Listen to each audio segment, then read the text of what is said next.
Hitantsika moa zany fa nivoaka ny valim-pivoaka-pifidianana ofisialy izay navoaka ny fitsarana voalam-pameloana zany mahakasika ny hoe iza marina ny lalim-bahoaka ho filoham-pirenena. Hitantsika koa zany tao anatin'izay fa maromaro ihany ny fahamaliana zany tao anatin'ny didim-pitsarana mahakasika ny hoe fitoriana maro samihafa,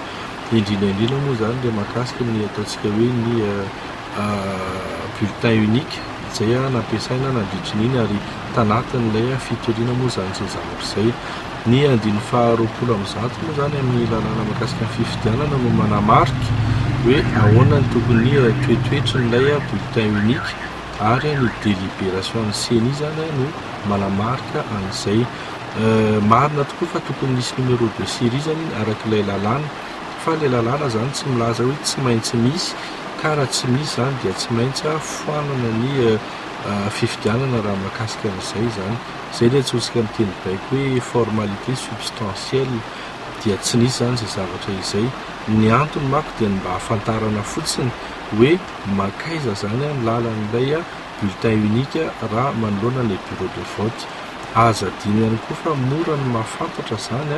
ny olona nandatsabato raha ohatra ka hoe misy numéro de série zany ilay bulletin unique ho arotsany, satria arahan'ilay olona am-pifidianana fotsiny zany rehefa avy nandatsabato izy le sosiany aminy dia fantatra hoe iza no ny fidinianina na iza no ny tsy fidinianina. Dia izay zany no tiako tenena hoe tsy dia tena formalité substantielle mitarika ny fanafoanana zany ireny zavatra ireny. Hitantsika ihany koa fa maromaro ihany zany ilay hoe fitoriana izay nilavina satria heverina zany fa tsy mitombina ilay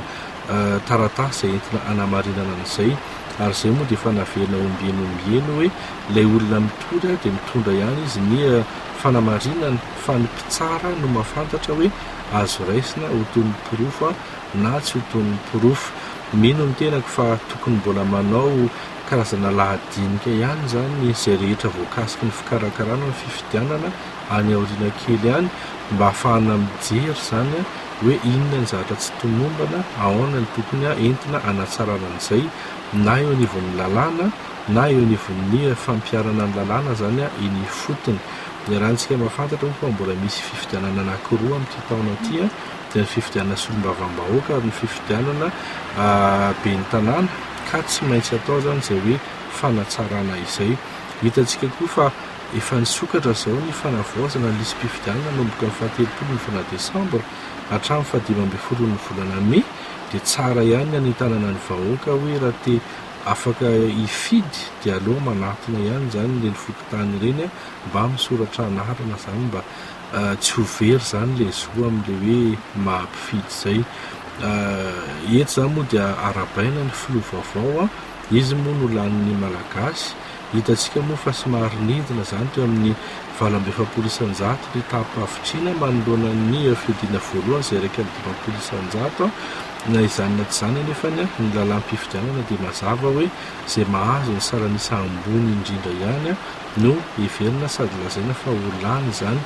anatin'izay hoe fiodinana faharoa izay, ka arabaina izy. Arabaina ihany koa zany voaka malagasy natafita soamantsara n'ity fifidianana ity tanatin'ny firalahinana, dia nisy ary ny ataontsika hoe saika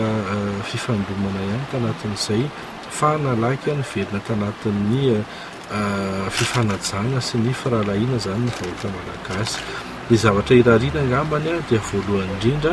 hitazona ny teny nomeny zany ny filoha vaovao, satria betsaka ny zavatra voalazany tamin'ireny ataontsika hoe fampielezan-kevitra ireny, ary izay zany tena zava-dehibe amin'ny vahoaka malagasy hoe matoa izy ny fidy dia olona inony fa hanatanteraka soamantsara zany ny zavatra lazainy.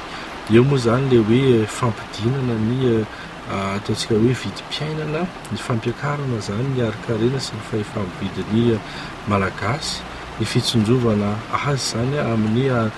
andavanandrom-piainana. Eo koa moa zany le resaka hoe fitandrovana ny fandriam-pahalemana, ary indrindra zany le ady amin'ny kolokolo izay tena manimba tokoa ity firenena ity, ary ny famerenana moa zany ny fahaizana miara-monina amin'ny tsika samy malagasy. Ny lalam-panorenantsika moa zany dia tsy mametraka n'ilay antsoina hoe mandat impératif amin'ny filoham-pirenena, fa rehefa lany izy zany dia izy aloha no filohampirenena mariny zany fa ny premier ministre lehibe ny gouvernement moa zany no manao an'le ataontsika hoe programme général de l'État izay rehefa voatendry izy dia tsy maintsy anatin'ny fotoana faran'izay fo zany entina miaraka amin'ny mpikabana gouvernement eo anivon'ny antenimiram-pirenena izay zavatra izay dia ny filohampirenena moa zany ny anisany hoe misahana zany ny fanatanterana programmany fa ny premier ministre lehibe ny gouvernement tena tompona andraikitra voalohany amin'ilay programme général de l'État ary indrindraindrindra izy koa moa zany ny chef de l'administration publique dia any zany no tena hoe iantsoroana ny zavatra rehetrarehetra. Zany hoe programme général de l'État io zany mifandraika amin'le IEM rehefa atao sa hoe ahoana ny fandeha? Satria zany ny IEM moa ny programme an'asa ny filohampirenena dia ireny zany tsy maintsy avadika ho programme-mpanjakana na hoe le programme général de l'État. Rahantsika mahafantatra nefa fa lany tamin'ny fitondrana teo aloha zany ny loi de finance 2019-2020. Io nefa ny asan'ny fanjakana dia io koa zany mety misy manano sarotra kely any amin'ny fanatanterana amin'ny voalohany fa io moa zany misy an'le ataontsika hoe zato andro aloha mbola mahazo famindram-po fa kosa zany tokony milofo ny filohampirenena lehibe any gouvernement sy ny gouvernement manaradia azy anao an'le hoe karazana plan social zavatra tena tonga dia miantraika any amin'ny vahoaka zany anatin'ny fepitoana latsaky ny enim-bolana.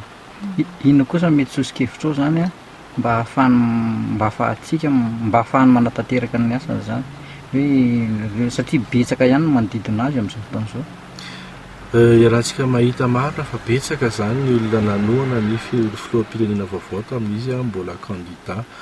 Io zany dia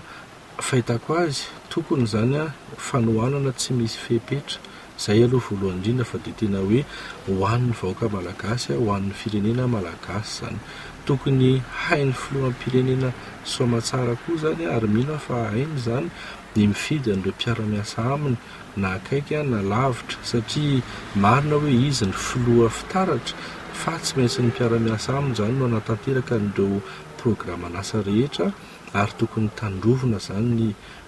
ataontsika hoe ny fifidianany ny olona izay hiara-iasa aminy. Ny ankoatran'izay moa dia ho antsika rehetra mihitsy manana didy sy andraikitra zany tsika voalohany indrindra aloha mamela malalaka ny filohampirenena sy ny ekipany anatanteraka zany amin'ny atsaka sy andavany ireo programme an'asa ireo fa koa manana andraikitra tsika amin'ny fisintomana lakilosy amin'ny fampahafantarana ny zavatra mety tsy misy na mety tsy mandeha amin'ny mahatsotsika hoe vahoaka tsika satria zay koa zany asa mahavahoaka hoe misintona lakilosy zay le hoe ataontsika amin'ny teny baiko hoe devoir citoyen.